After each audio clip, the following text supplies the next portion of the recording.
Pemirsa, Anda masih bersama kami di Newsline. Kami akan lanjutkan informasi di antaranya dalam era digital yang semakin berkembang, kejahatan cyber seperti online scam atau penipuan secara daring semakin marak terjadi.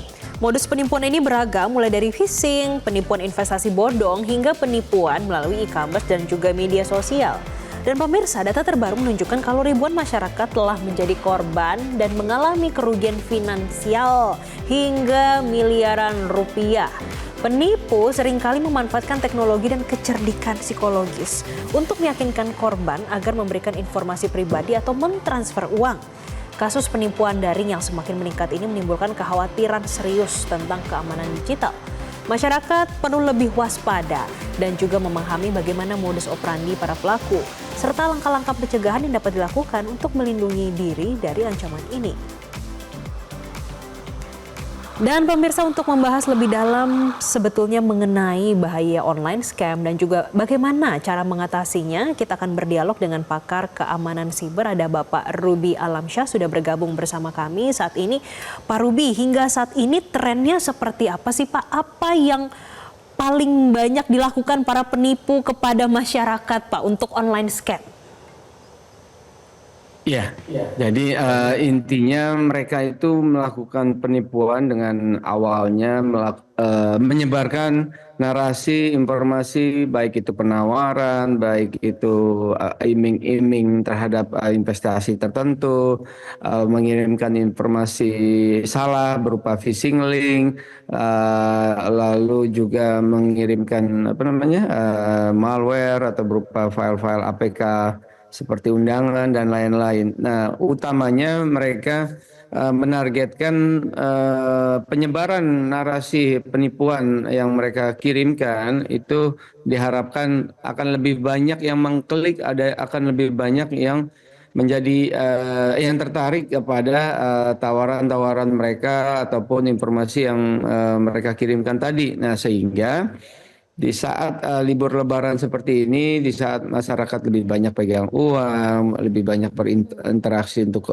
konsumtif dan lain-lain, akhirnya momen seperti ini memang digunakan oleh para pelaku untuk lebih memasifkan percobaan penipuan-penipuan mereka. Nah, jadi penipuan online ini menjadi salah satu sarana yang paling cepat bagi si para pelaku penipu online untuk mendapatkan keuntungan dari para korban-korbannya dimanapun mereka berada. Selama korban itu tidak aware, tidak sadar, gampang dibujuk, gampang diiming-imingi, lalu mudah mempercaya, serta tidak memiliki kemampuan ataupun pengetahuan bagaimana mengecek sebuah informasi yang benar atau tidak, akhirnya masyarakat sangat mudah menjadi korban penipuan online. Ya, Pak Ruby, kebanyakan memang sasaran dari atau target dari para penipu online ini adalah bagi kaum baby boomer begitu atau orang-orang yang sudah tua. Nah, kira-kira ciri-cirinya itu bagaimana ya untuk masyarakat bisa mengenali, oh ini tuh modus penipuan? Ya, jadi kalau mengenali, satu, simpelnya adalah jangan mudah terbujuk, bujuk rayu atau iming-iming terhadap sesuatu yang baik, sesuatu yang menarik, sesuatu yang menguntungkan. Nah, kita harus lebih banyak mendapatkan informasi ataupun mengecek informasi tersebut benar atau tidak. Narasi yang diterima itu pernah ada terjadi penipuan sebelumnya, pernah terjadi pelaporan penipuan sebelumnya atau tidak. Nah, dengan cara seperti itu kita bisa membentengi diri sejak awal bahwa kita tidak mudah percaya, kita bisa mengecek tempat yang benar apakah informasi yang dia dapat itu benar adanya penawaran yang resmi atau memang pernah dilaporkan sebagai penipuan atau tidak. Itu toolsnya sudah banyak ada di internet, mestinya masyarakat lebih aware. Nah, terkait baby boomers ataupun kalangan yang lebih berumur menjadi korban, memang nggak hanya baby boomers ataupun yang berumur, tapi memang di kelompok rentan tersebut lebih banyak yang dirasa, satu, memiliki uang lebih banyak, tidak memiliki informasi ataupun tingkat kesadaran akan keamanan internet itu ya dengan lengkap. Lalu kadang di satu sisi si korban kebetulan mendapatkan si pelaku itu kebetulan mendapatkan korban-korban tadi yang emosionalnya lagi rendah, emosionalnya lagi labil, ada keadaan dan psikologisnya lagi labil. Nah, si pelaku itu masuk dan terkesan si korban itu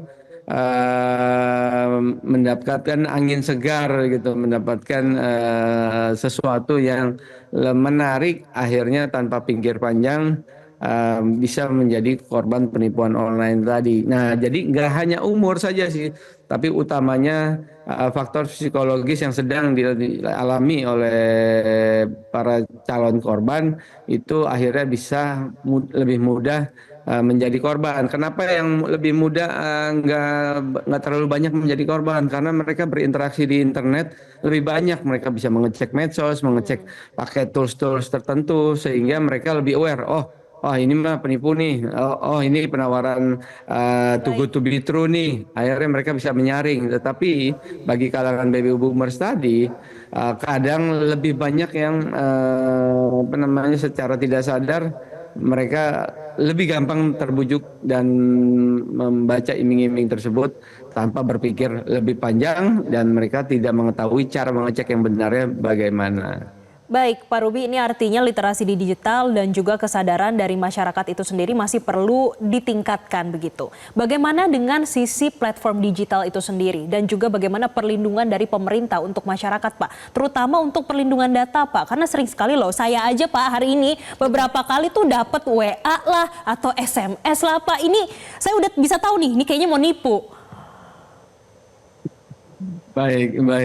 Ya, sejujurnya kita semua berpikir demikian, Mbak, bahwa platform digital maupun pemerintah terkesan uh, kurang hadir gitu ya, kurang dapat memberikan pengamanan yang lebih optimal. Padahal kita sebagai pelanggan mereka, sebagai nasabah platform digital itu mesti mereka jauh bisa lebih melindungi kita dan juga pemerintah dengan adanya Komdigi, BSSN, Polri sebagai penegak hukum terkesan selama ini setiap ada kasus itu instead mencari pelaku terkesan masih saling menyalahkan para pihak, misalnya lebih menyalahkan masyarakat lah sebagai korban yang tidak aware, lalu literasi digital masyarakat yang kurang lah dan lain-lain. Nah, di sisi sinilah kira-kira menurut saya ada gap yang dirasa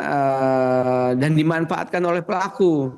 Nah, di saat masyarakat merasa tidak adanya kehadiran pemerintah secara optimal, lalu platform-platform online tadi juga tidak melindungi secara optimal ataupun melindungi tetapi dengan cara mereka yang kurang optimal dan ternyata celah tersebut masih bisa digunakan para penipu online. Nah, mestinya memang ada pihak, ada platform tertentu, ada tools tertentu yang bisa menjembatani para korban, para masyarakat dengan platform online serta pemerintah, di mana akhirnya kita memiliki solusi mestinya yang dapat merasa pemerintah hadir, platform online itu juga hadir, lalu masyarakat bisa lebih terlindungi sehingga masyarakat lebih percaya nih menggunakan platform online yang memang bisa jauh lebih aman. Alih-alihnya sekarang kan masyarakat lebih banyak disuruh atau agak terpaksa menggunakan platform online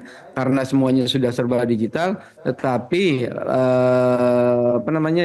pengamanan terhadap aktivitas mereka di platform digital masih kurang optimal. Akhirnya ada celah gap tadi yang digunakan para pelaku untuk melakukan penipuan-penipuannya. Nah, jadi saya sepakat sama Mbak tadi bahwa pemerintah menurut saya belum kurang optimal. Platform online juga kurang optimal dalam penanganannya, masih terkotak-kotak, masih